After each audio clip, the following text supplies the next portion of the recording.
Hello and welcome back everyone to Last Level Press. I'm Mr. Black and this is a bit more of Blacklight Retribution. Now, I wasn't really sure, I really wanted to play more of this game today, but I wasn't sure what I was going to do until poking around a bit more in the customization menu. I wanted to show you guys some rounds with a Franken-gun that I cobbled together the other day, but I didn't realize quite how temporary some of those pieces were. Unfortunately, they timed out just a few hours before I actually started this, so I can't do that. So I was a little frustrated going, what am I gonna do today? I found out what I'm going to do. Poking around in the mini-mart section of customization, I found where you can get a few more little goodies here. You can of course get the boosts, which will help you advance a little bit quicker. In the miscellaneous tab, there are quite a few fun little goodies in here. You can get stats reset if you would want to. You can create a clan. You can buy more loadout slots. You can also, as when I found this Violeta perked at, you can change your gender, so you can actually play as a female default soldier. You don't necessarily have to play one of the heroes should you want to play a character of another gender, so that's really cool. You can also change your name, and I don't know what merchant license does. A license to send unlimited items. I guess that would be if you're like one of the clan leaders that distributes bought equipment to clan members. I'm not really sure, but this is what really caught my eye, the packs section. Violeta was pointing out that I was rather unobservant because they kept flashing little messages for these at me at the end of a lot of matches, and I wasn't really paying attention to them. But there are a number of packs here that are very cheap and that can be bought not just with Zen, the paid currency, but with GP, the in-game currency, and a lot of these are very affordable by that rate. The one that I want to buy for you all, I'll just show off a couple of these before I actually buy them. There's of course the weekly weapon, which is a they say it's on the pop-ups that it costs 1 GP, which is to say basically nothing, but here it even says 0. And those are more or less free little one-day rentals that you can do every day throughout the week.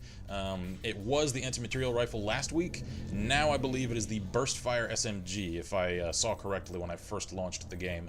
I don't really like burst fire weapons in this game. They tend to just be a little bit slow in getting bullets down range as compared to fully automatic weapons or high-powered bolt action things. Let's see, the Ghost GP Chance Pack. I assume these are more or less going to be like booster packs for like TCGs.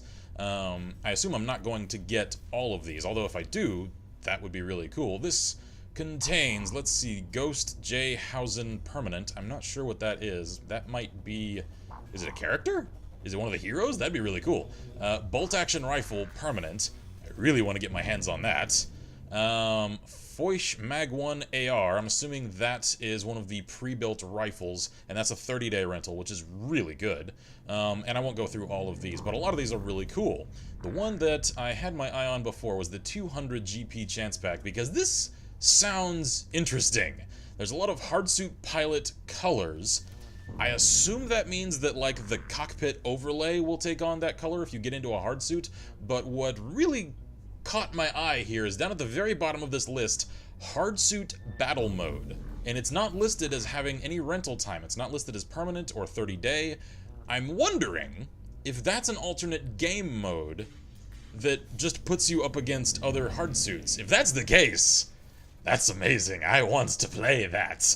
I don't know yet. I haven't played with any of this, so this is my first time really messing with the packs in this game. So you guys will get to find out along with me what a lot of this does. Now, some of these, the scrimmage packs, are a bit more expensive when it comes to the in-game currency, costing several thousand GP, and you only get one-day rentals for, admittedly, some pretty good stuff, but that seems like a lot of time spent building up all of that currency for only a one-day payoff. So the fact that they are very, very cheap Zen-wise means that I think Perfect World is leaning, or rather I should say Zombie Inc., the actual developers of this game, are leaning a bit more upon wanting to stress quick little microtransactions, perhaps for event days for the scrimmage packs. Alright, was there anything else here that I wanted to cover? There are, of course, a lot of other things that you can buy with Zen here within this.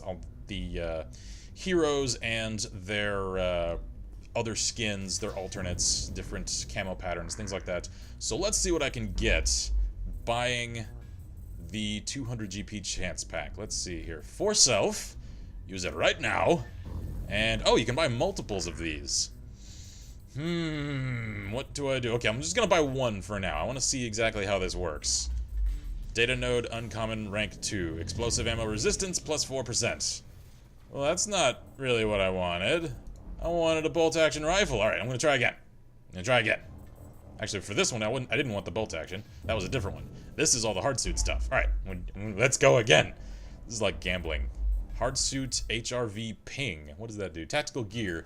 Use while inside of a hardsuit to generate a temporary HRV ping to locate your enemies. That would be the visor.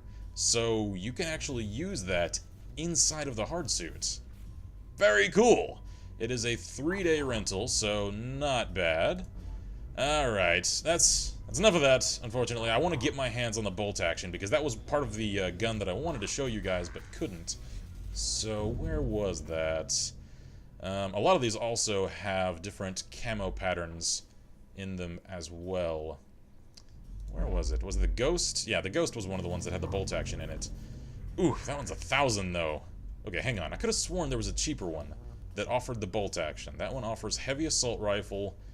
Grendel I know as one of the heroes.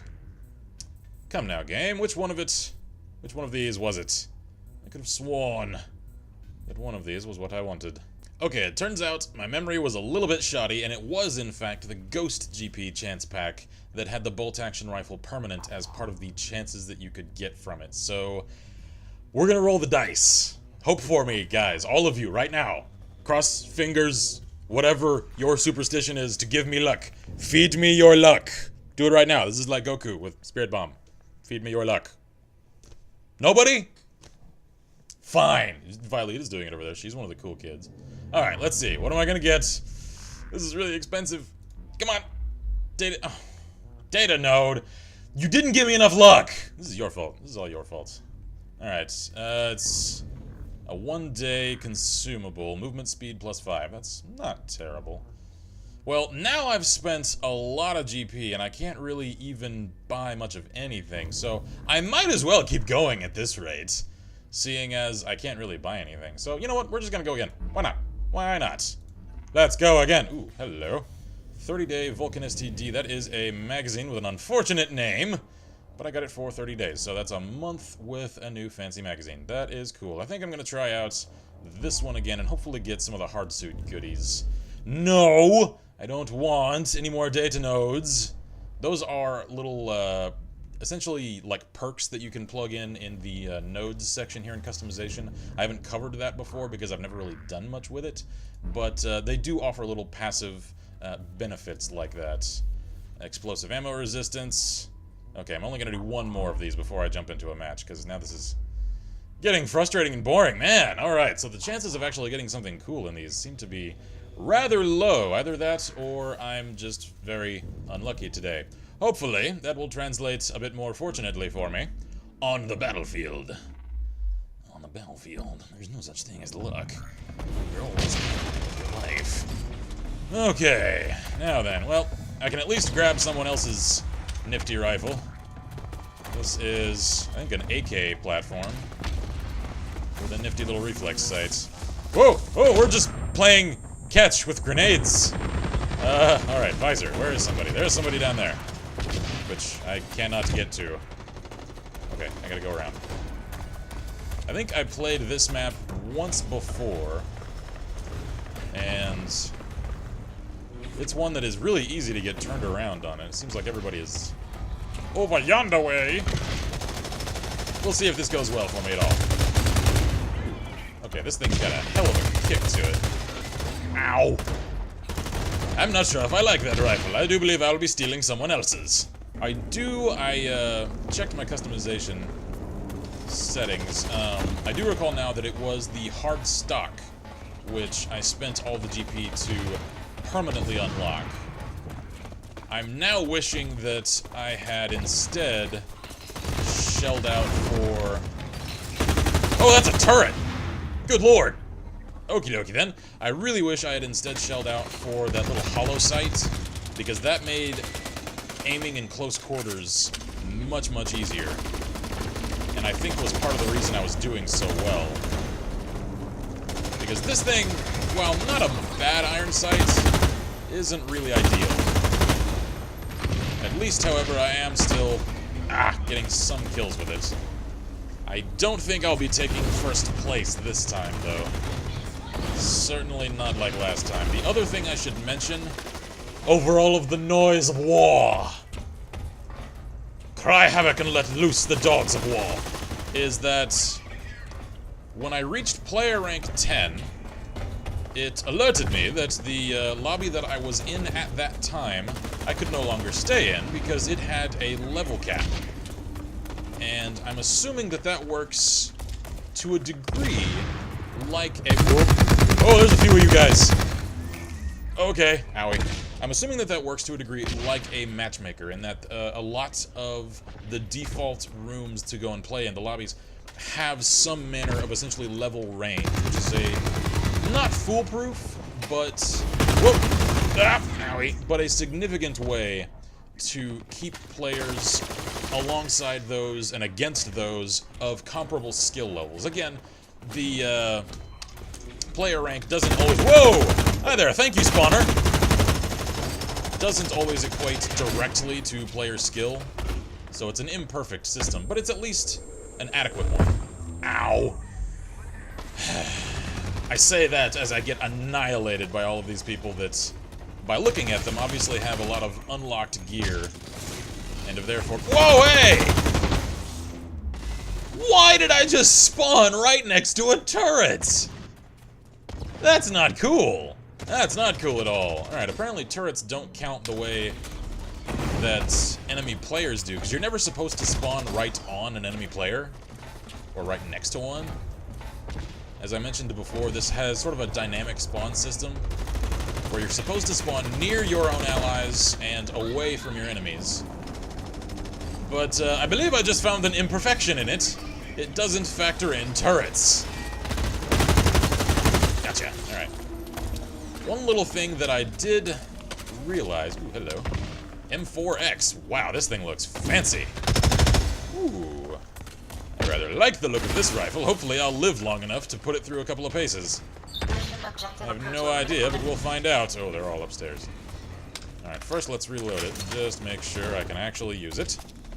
But a little trick that I learned, which is applicable in more games than just this one, but I never really got into the habit of before now. Oh, he was right behind me! Good God, where are all of you people coming from? Anyway, is when you first spot somebody across the way, immediately, if you're not going to dodge left and right to try and break their line of fire, immediately hit... Ooh, that's a proximity mine! Hit Control, or whatever your crouch button is, to drop, and then start firing, because usually other players using automatic weapons... Whoa! I don't even know what just happened. Their muzzle jump will lead them to, of course, usually aim for center mass, which might catch you in the head if you're kneeling, which is the unlucky part. But if it doesn't, then usually their muzzle jump will carry follow-up shots up above where you are at that point, meaning they will probably miss, giving you a good half-second or so to try and bring them down. Or die like that. I didn't say it was a perfect technique. That was absolutely brutal. Why don't you take a picture? Oh wow, I was in almost last place on my team. Okay, that was brutal. Alright then, what was the weekly weapon this time? Let's find out. Burst Fire SMG. I've got it for a day, why not? I'll give it a try on the next round. It can't go much worse than that. Alright, let's skip to the intermission so I can... Yeah, thanks. Die 10 times. Let's get to loadout. Customization. Oh wait, no, I don't want to do that. I want to get to loadout 2. Dos. Customization. Weaponry. Okay, here we go. For this one, we're going to try out the Burst Fire. I doubt I'll do well with it. It looks a little bit like a P90. But what does that do? It decreases recoil, or rather, yes, decreases recoil and decreases damage. I don't think that's really worth it. How about the stock? No, the stock is built in. This really is like a P90, so we'll just roll out with that. We'll see how this goes. We've got 3 seconds until the match starts. I think I may have to tell it which loadout I want to start with. There we are, begin game. Okay, if I select loadout 2, does that mean that I will spawn with loadout 2? Yes, alright, very good. Uh-oh. Search and destroy. Offense team must plant a bomb. I've never done this mode before. Ever. It seems familiar. This actually seems similar to a mode from, I want to say it was, whoop! I think it was Combat Arms that had a similar mode to this, or maybe it was the old Soldier Front. So it's not... Whoa! Okay. Well played. That was a really, really good throw. I just saw a blur, explosion, dead. Alrighty then. So yes, just like with that old bombing run mode, there is a longer respawn. That way, the team that actually is going to plant bombs, which they just did, has the opportunity to actually properly build momentum. Okay, well, this is just not going to be a good episode for me, which is a sorry state of affairs given how awesome my last round went. Alright, I'm gonna hang out with this guy. He is, I think, our bomber. Otherwise, why else would there be a ring around him? That makes him important somehow, I'm sure. I don't know. I'm just gonna follow him and cover him. Nope. Okay, good. Not gonna lie, that was a luck headshot. Okay. I am now Team Warlord. This is goodish. Alright, we're gonna take this time to whoop. Ow.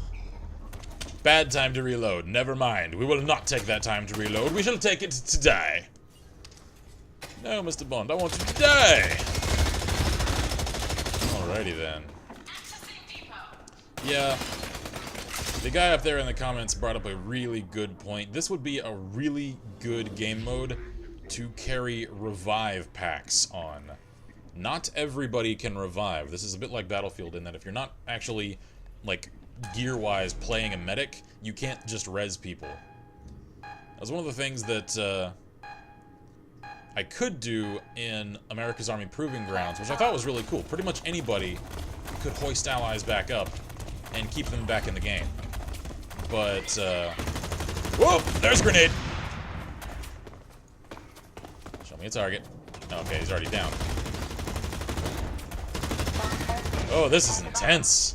But this is really, really demonstrating this game's propensity for strong squad-based game play.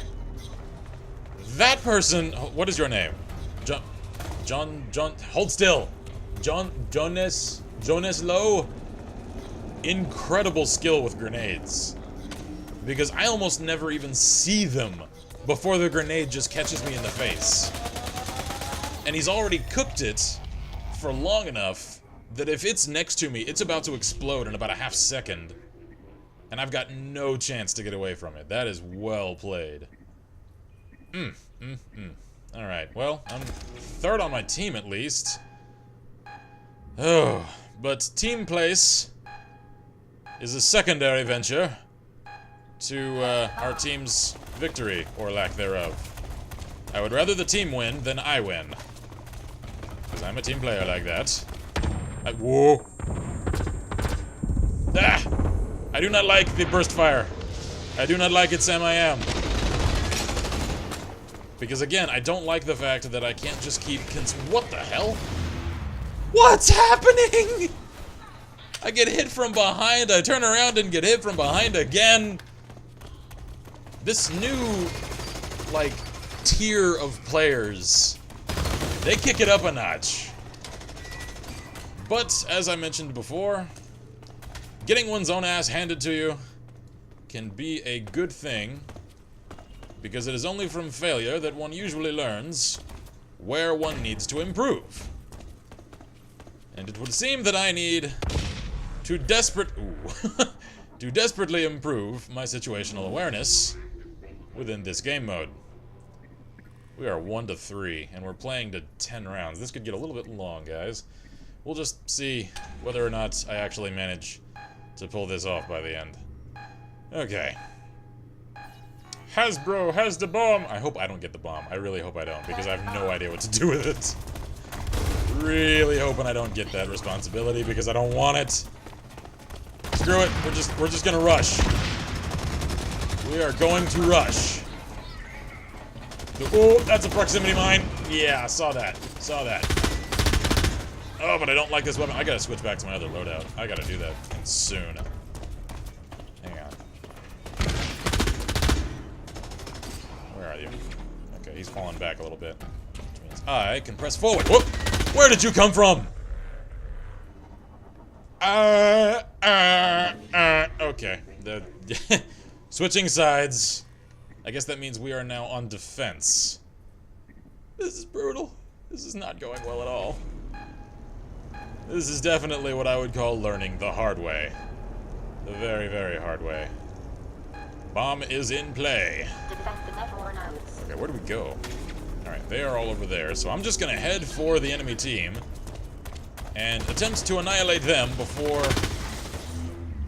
Never mind! This would be really, really great for playing with a group of others that you can communicate actively with, like with a headset. I mean, having grown up with a dad that was on our city's SWAT team, I was basically taught from a really young age to appreciate good squad tactics and opportunities to test them and put them to use. This would make for a really, really good squad-based shooting experience. But, apparently, I did not really inherit his team player abilities at all. Of course, it would definitely help if, for one, my frame rate would get back to normal, and for two, if I could actually communicate with the rest of the team. But yeah, this whole slideshow thing is not good.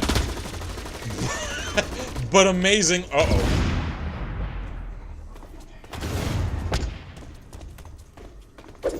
You are now Team Warlord! Dead! How am I going to get better at this? Where need I improve? I think next time, I'm going to follow the bomb carrier very closely and try to actually give them a proper escort. Because that may be what's holding the team back. We're not really protecting our bomber. Or rather, well, we were on defense that time, so that... Totally moot point. Never mind. I'm like 5 minutes behind. And the round is over anyway. Well, third place on my team at least. That's acceptable, I think. I don't know. Oh, man. Okay, well. That was a trial by fire. I'm sorry to have subjected you all to that. But we live and we learn. And I learned the hard way. Alright. Skip to intermission. Let me leave. I'm taking the walk of shame. Because I can't take it. I can't do that. That's hard. Alrighty. Well. This has been an interesting episode. I was able to gamble a little bit, and I lost. Don't gamble, kids. Don't go to Vegas. Not with me, anyway. Tried out a new game mode, and discovered that burst fire SMGs, as I suspected, are not good for me. So, thank you for watching me suffer throughout this episode. This has been more Blacklight Retribution. I am Mr. Black here at Last Level Press, and as always, I wish you all good gaming and Godspeed.